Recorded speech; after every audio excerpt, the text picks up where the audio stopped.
Hey guys, welcome back to another video of accounting for not for profit organization. So guys, इससे previous video में हम जो है अपने 7 टॉपिक को जो है बहुत ही अच्छे से कवर कर चुके हैं। अगर मेरे भाई आपने अपने 7 टॉपिक को अच्छे से कवर नहीं करा है, अगर आपने प्रीवियस 7 लेक्चर नहीं देखे हैं, तो आपसे एक ही रिक्वेस्ट है, सबसे पहले आप अपने जो है 7 टॉपिक को अच्छे से कवर करके आइए। आज हम जो करने जा रहे हैं वो करने जा रहे हैं टॉपिक नंबर 8 और बहुत ही ज्यादा इंपॉर्टेंट टॉपिक पे आज हम डिस्कशन करने वाले हैं। टॉपिक का नाम है accounting treatment of important terms of income and expenditure account. भाई इनकम एंड एक्सपेंडिचर अकाउंट तो हमने सीख लिया, बट गाइज कुछ ऐसी बेसिक टर्म्स हैं जो कि एनपीओ के अंदर होती हैं और बच्चों को जो है बहुत ही ज्यादा परेशान करती हैं। तो आज हम जो है इस वीडियो के अंदर कुछ उन बेसिक टर्म्स की अकाउंटिंग ट्रीटमेंट सीखने वाले हैं जो कि ये कह सकते हो एनपीओ के अंदर, नॉट फॉर प्रॉफिट ऑर्गेनाइजेशन के अंदर बच्चों को सबसे ज्यादा प्रॉब्लम क्रिएट करती है। तो वो कौन सी बेसिक टर्म्स है, वन बाय वन हम जो है डिस्कस करते हैं और किसकी ट्रीटमेंट किस तरीके से होगी, ये सारी चीजें जो है आज हम इस वीडियो के अंदर डिस्कस करेंगे। तो सबसे पहली जो टर्म है वो है एंट्रेंस फीस या एडमिशन फीस। एंट्रेंस फीस या एडमिशन फीस जो है किसको बोलते हैं? It is the amount paid by a person at the time of becoming a member of a not for profit organisation. It is a revenue receipt.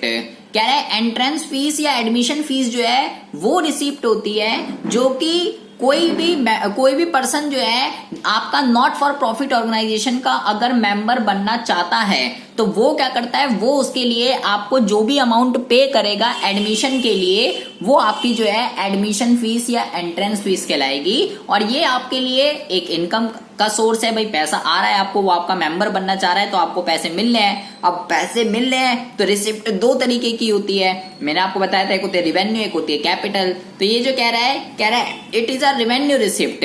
कह रहा है ये जो है ये रिवेन्यू रिसिप्ट है। और प्रीवियस वीडियो में हम डिस्कस कर चुके हैं इनकम एंड एक्सपेंडिचर में कि भाई इनकम एंड एक्सपेंडिचर अकाउंट जो है केवल रिवेन्यू नेचर को लेता है, कैपिटल नेचर को नहीं लेता है। ठीक है भाई, रिसिप्ट एंड पेमेंट में तो हमने सब कुछ डाल दिया था, रिवेन्यू रिसिप्ट भी कैपिटल भी सारी की सारी डाल दी, लेकिन फिर हमें जो है छांटना पड़ता है कि कौन सी रिवेन्यू है कौन सी कैपिटल है इनकम एंड एक्सपेंडिचर के लिए।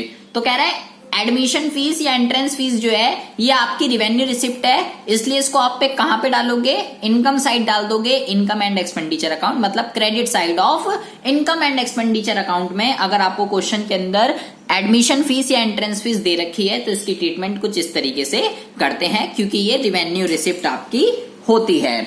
दूसरा और सबसे most important, life membership fees. कह रहा है life membership fee is accounted as a capital receipt and added to capital fund on the liability side of the balance sheet। क्या कह गया ये? पहले तो आपको ये समझना है लाइफ मेंबरशिप फी क्या होती है। लाइफ मेंबरशिप फीस का मतलब है कि कोई भी आपके एनपीओ का मेंबर लाइफ टाइम के लिए आपका मेंबर बनना चाहता है, जिंदगी भर के लिए, ठीक है, और वो आपको जो भी फी पे करेगा वो आपके लिए लाइफ मेंबरशिप फीस कहलाती है। अब क्योंकि वो जिंदगी भर के लिए आपका मेंबर बनना चाहता है, उस चीज के लिए वो आपको फी पे कर रहा है, मेंबरशिप फी, तो भैया सिंपल सी बात है 1 साल तक के लिए तो नहीं है, उससे ज्यादा साल तक के लिए है। तो वो रिसिप्ट जो 1 साल से ज्यादा के लिए वो क्या कहलाएगी, कैपिटल रिसिप्ट कहलाएगी। लाइफ मेंबरशिप फीस जो है ये आपकी कैपिटल रिसिप्ट होती है क्योंकि वो आपको लाइफ टाइम के लिए, वो चाह रहा है कि मैं आपकी लाइफ टाइम तक का जो है मेंबर बनूं, उस चीज के लिए आपको पे कर रहा है। तो जो लाइफ मेंबरशिप फीस होती है वो एक कैपिटल रिसिप्ट होती है, और जो कैपिटल रिसिप्ट होती है मतलब कि लाइफ मेंबरशिप फीस वो आपकी जो है कैपिटल फंड में जो है ऐड हो जाएगी। और कैपिटल फंड कहां पे आता है, बैलेंस शीट की लायबिलिटी साइड। यहां पर जो है कैपिटल को कैपिटल फंड बोलते हैं, ठीक है, तो कैपिटल कहां आती है, लायबिलिटी साइड। तो कैपिटल फंड के अंदर कैपिटल रिसिप्ट जो होती है लाइफ मेंबरशिप फीस, उसको हम क्या कर देंगे, ऐड कर देंगे। ध्यान रखना, एडमिशन फीस या एंट्रेंस फीस ये रिवेन्यू रिसिप्ट है, लेकिन लाइफ मेंबरशिप फीस ये कैपिटल रिसिप्ट है क्योंकि वो लाइफ टाइम तक के लिए आपको जो है पे कर रहा है, आपके लिए लाइफ टाइम तक उसको सर्विस देनी है, तो ये आपके लिए एक तरीके की लायबिलिटी क्रिएट हो जाती है। थर्ड अगर हम बात करें, ये कह रहा है स्पेशल रिसिप्ट। ये बहुत ही ज्यादा आपको ध्यान से सुनना है। स्पेशल रिसिप्ट जो है क्या होती है, कह रहा है special receipt means receipts of amount for a special occasion, मतलब कि वो अमाउंट वो पैसा जो आपको किसी स्पेशल ओकेजन को करने के लिए मिला है। जैसे कि मान लीजिए contribution receive for annual dinner, मान लीजिए एनुअल डिनर करने को जो है आपको कोई पैसे मिले हैं, ठीक है। या मान लीजिए लाइक कहीं पे आपने मान लो आश्रम वगैरह में कहीं मान लो आपने खाने का कर दिया, तो वो सब क्या है, जब किसी पर्टिकुलर उसके लिए आपको जब पैसा मिलता है तो वो क्या कहलाता है, वो कहलाता है स्पेशल रिसिप्ट, जो किसी स्पेशल ओकेजन को करने के लिए मिली हुई है।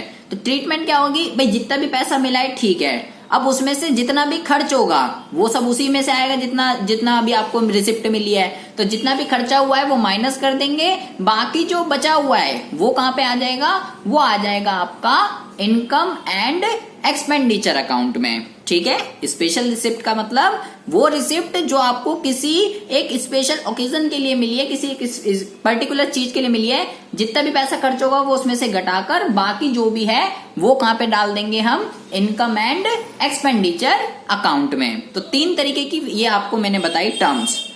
अब आती है फोर्थ और सबसे मोस्ट इंपॉर्टेंट और सबसे मोस्ट कंफ्यूजिंग, इसको कहते हैं जी डोनेशन। डोनेशन, क्योंकि हम जैसा कि जानते ही हैं कि भाई जो एनपीओ है वो किससे चलता है, वो डोनेशन से ही चलता है, जो उसका फंड का जो सबसे बड़ा डोनेशन है। अब डोनेशन भी 2 तरीके की होती है, पहली होती है जनरल डोनेशन, दूसरी होती है स्पेसिफिक डोनेशन। जनरल डोनेशन क्या होती है, general donation is the donation in which the donor does not specify any condition for its use. मतलब कि हमने प्रीवियस वीडियो में फंड बेस्ड अकाउंटिंग के अंदर भी सीखा है, एक होता है रिस्ट्रिक्टेड फंड, एक होता है अनरिस्ट्रिक्टेड फंड। तो ऐसे यहां पर भी कह रहा है जनरल डोनेशन वो डोनेशन होती है जब आपका जो डोनर है, जो आपको डोनेशन दे रहा है, जब वो किसी एक स्पेशल पर्पस के लिए, कोई स्पेसिफिक पर्पस के लिए आपको कोई डोनेशन नहीं देता, कोई आपके ऊपर रिस्ट्रिक्शन नहीं लगाता उसके यूज के लिए, तो उसको जो है जनरल डोनेशन कहते हैं। और स्पेसिफिक के अंदर, in case the donor specific the purpose for which the donation can be use, it is a specific donation कह रहा है। और अगर आपका डोनर जो आपको डोनेशन दे रहा है वो उसके यूज पर अगर रिस्ट्रिक्शन लगा दे कि भाई मैं आपको केवल इसी चीज के लिए, इसी स्पेशल पर्पस के लिए आपको ये डोनेशन दे रहा हूं, आप इसका यूज इसके अलावा और कहीं भी नहीं कर सकते हो, तो उसको क्या कहते हैं, उसको कहते हैं स्पेसिफिक डोनेशन। जो जनरल डोनेशन होती है ये आपके लिए रेवेन्यू नेचर की होती है, क्योंकि रेवेन्यू नेचर की है तो कहां पे आएगी, इनकम एंड एक्सपेंडिचर में। और जो स्पेसिफिक होती है वो क्योंकि अब एक पर्टिकुलर उसके लिए है, तो ये कहां पर आ जाएगी आपकी, ये आ जाएगी आपकी बैलेंस शीट के अंदर, ठीक है जी। जो जिसका यूटिलाइज कहीं भी हो सकता है, जनरल वाली का वो इनकम एंड एक्सपेंडिचर में, और जो स्पेसिफिक है उसका कहां पे होगा, उसका होगा बैलेंस शीट की लायबिलिटी साइड में, ठीक है। बिल्कुल वैसे ही करना है जैसे फंड बेस्ड अकाउंटिंग की हमने ट्रीटमेंट सीखी है, ठीक है। अच्छा जी, अब अगली टर्म है लेगेसी। बिल्कुल डोनेशन की तरह ही है लेकिन बच्चे बहुत कंफ्यूज होते हैं। कह रहा है legacy is the amount received as donation by a not for profit organisation under will of a deceased person. मतलब कि बस दोनों सेम ही होती हैं, डोनेशन कह रहे हैं, लेगेसी कह रहे, दोनों सेम ही है, लेकिन केवल एक ही डिफरेंस है, क्या, लेगेसी जो है ये आपको जब वो पर्सन मर जाता है उसके बाद मिलती है। मतलब बोलते हैं ना कि मरने के बाद भाई मेरी सारी जो भी मेरे प्रॉपर्टी है, जो भी पैसा है मेरा जो है इस ट्रस्टी को दे दिया जाए, यहाँ लगा दिया जाए। और लेकिन डोनेशन जब वो पर्सन जिंदा होता है तब वो खुद देता है, ठीक है। लेगेसी मरने के बाद उसका जो भी विल होती है उसमें से जो देते हैं, ठीक है। अब इसके अंदर भी 2 चीजें हैं, जनरल और स्पेसिफिक। भाई मेरे मरने के बाद यहाँ पे ये चीज खोल दी जाए, यहाँ हॉस्पिटल खोल दिया जाए, तो वो एक स्पेसिफिक है, उसने एक पर्पस मेंशन कर दिया कि भाई मेरे मरने के बाद मेरा जो भी पैसा है, जो भी प्रॉपर्टी, उसके बाद यहाँ पे ये चीज ओपन करनी है, तो वो चीज स्पेसिफिक है। और स्पेसिफिक वही बैलेंस शीट के अंदर। लेकिन अगर कोई स्पेसिफिक पर्पस मेंशन नहीं है, भाई मेरे मरने के बाद इसका हो गया पैसा, लेकिन कोई पर्पस मेंशन नहीं करा, तो वो जनरल कहलाती है और जनरल इनकम एंड एक्सपेंडिचर के अंदर आती है। मतलब कि जो जनरल डोनेशन होती है वो आपकी रेवेन्यू रिसिप्ट कहलाती है, और जो आपकी स्पेसिफिक डोनेशन होती है वो आपकी कैपिटल रिसिप्ट कहलाती है। जो रेवेन्यू होती है वो इनकम एंड एक्सपेंडिचर में आती है, क्योंकि हम प्रीवियस वीडियो में पढ़ चुके हैं, रेवेन्यू नेचर की जो रिसिप्ट है उसको इनकम एंड एक्सपेंडिचर रिकॉर्ड करता है, और जो कैपिटल नेचर की होती है वो इनकम एंड एक्सपेंडिचर में नहीं आती है, वो आपकी बैलेंस शीट के अंदर आ जाती है, लायबिलिटी साइड में, ठीक है।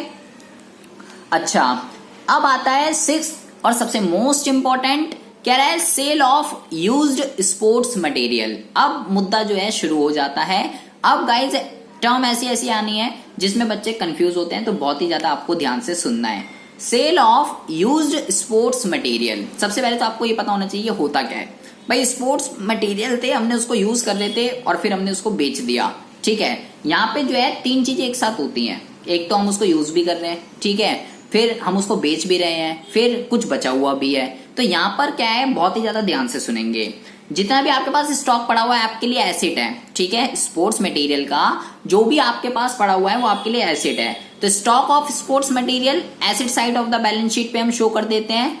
और जितना भी हमने स्पोर्ट्स मटेरियल कंज्यूम करा है ड्यूरिंग द ईयर, वो बिल्कुल कहां पर आएगा, debit side of income and expenditure account. जैसे कि भाई एसेट के अंदर हम करते हैं, जैसे डेप्रिसिएशन का यूज करते हैं ना, बिल्कुल वैसे ही डेप्रिसिएशन क्या है कि भाई जब हम कोई एसेट को यूज कर रहे हैं उसकी वैल्यू में जो कमी आ रही है वो डेप्रिसिएशन है। तो बिल्कुल सिमिलरली इसके अंदर भी ऐसे ही होता है। Income and expenditure account is equivalent to profit and loss account. तो जो रूल P&L पर एप्लीकेबल होते हैं वो इनकम एंड एक्सपेंडिचर पर। नॉमिनल अकाउंट है दोनों के दोनों, debit all expenses and losses, credit all income and gain. तो जितना भी हमने कंज्यूम करा है वो आ जाएगा इनकम एंड एक्सपेंडिचर में। और अगर उसको बेचने से प्रॉफिट हो रहा है या लॉस हो रहा है तो उसी के अकॉर्डिंगली क्या कर देते हैं, इनकम एंड एक्सपेंडिचर अकाउंट के अंदर डेबिट या क्रेडिट कर देते हैं, ठीक है। Debit all expenses and losses, credit all income and gain. तो ये आपको ध्यान रखना है, sale of used sports material, ये कंपोनेंट जो है बहुत ही ज्यादा इंपॉर्टेंट है। अब आता है सेल ऑफ ओल्ड न्यूज़पेपर। इसमें क्या कह रहा है, जब हम यहाँ पे बहुत ही ज्यादा ध्यान से सुनेंगे क्या क्या लिखा है। अगर हम खरीद रहे हैं तो कहां पे आएगा, बेच रहे हैं तो कहां पे आएगा। Amount paid for newspaper, magazine and periodicals etcetera. ध्यान से सुनना है आपको, यहाँ क्या लिखा है, केवल newspaper, magazine and periodicals. Books उसने यहाँ पर नहीं लिखी है, ये बात आपको ध्यान रखनी है। केवल न्यूज़पेपर, मैगजीन और पीरियोडिकल्स को जो भी हम खरीदने में पैसा लगाते हैं कहां पर आएगा, debit side of income and expenditure account, क्योंकि रेवेन्यू एक्सपेंडिचर है। और अगर हम इसको बेच रहे हैं, amount released from sale of newspaper, magazine and periodicals is credit to income and expenditure account. और अगर बेच रहे हैं तो वो रेवेन्यू रिसिप्ट कहलाएगी, इनकम एंड एक्सपेंडिचर की क्रेडिट साइड में आ जाएगी, ठीक है। ध्यान रखना बुक्स नहीं है इसके अंदर, बार बार बोल रहा हूं। प्रीवियस वीडियो में भी हमने बुक्स का क्वेश्चन करा था जिसमें बुक्स एंड पीरियोडिकल्स दे रखे थे, तो बुक्स को हमने माइनस करा था। क्यों, क्योंकि वो कैपिटल नेचर की है। अब आता है लास्ट और सबसे मोस्ट इंपॉर्टेंट, सबसे मोस्ट कंफ्यूजिंग बच्चों का, और इसको कहते हैं ऑनोरेरियम। क्या कहते हैं, बोलने भी नहीं आता है बच्चों को। तो अब ये क्या कह रहा है, पहली बात तो ये है क्या, कह रहा है जी is a token payment made to a person who has voluntarily undertaken a service which would normally command a fees. Honorarium is the debit to income and expenditure account. ये क्या कहेगी, बिल्कुल आपके ऊपर से क्या होगा, इतना तो मेरी 100% गारंटी है। बहुत ही ज्यादा ध्यान से सुनना है आपको कि ये क्या दिक्कत, क्या परेशानी होती है। भाई जैसे कि मान लीजिए, सिंपल सी बात है, मान लीजिए जैसे एक भी हमने सरकारी स्कूल की सिंपल सी बात है, और सरकारी स्कूलों में क्या होता है, अगर कुछ भी ऑर्गेनाइज्ड वगैरह हो रहा होता है तो वहां पर जो है मान लीजिए चीफ गेस्ट वगैरह आ रहे होते हैं, ठीक है, कोई भी भाषण देने तो कोई भी आ जाता है सरकारी स्कूल में, क्या जा रहा है। तो अब वहां पे वो पर्सन जो चीफ गेस्ट के रूप में आ रहा है, ठीक है, वो पर्सन भाई आके भाषण वगैरह देते हैं, बहुत ही अच्छा। वो पर्सन उस चीज के लिए वैसे तो चार्जेस लेता है, ठीक है, वैसे तो वो पर्सन उस चीज के लिए चार्जेस लेता है, बट क्योंकि वो अपनी खुशी से आ रहा है और उसके लिए कोई भी चार्जेस नहीं ले रहा, स्कूल में आया चीफ गेस्ट के रूप में और भाषण दिया, उस चीज के लिए कोई भी चार्जेस नहीं लेता, बट नॉर्मली वो उस चीज के लिए चार्ज करता है, बट यहाँ पे आया उसने कोई भी चार्ज नहीं लिया। तो हम अपनी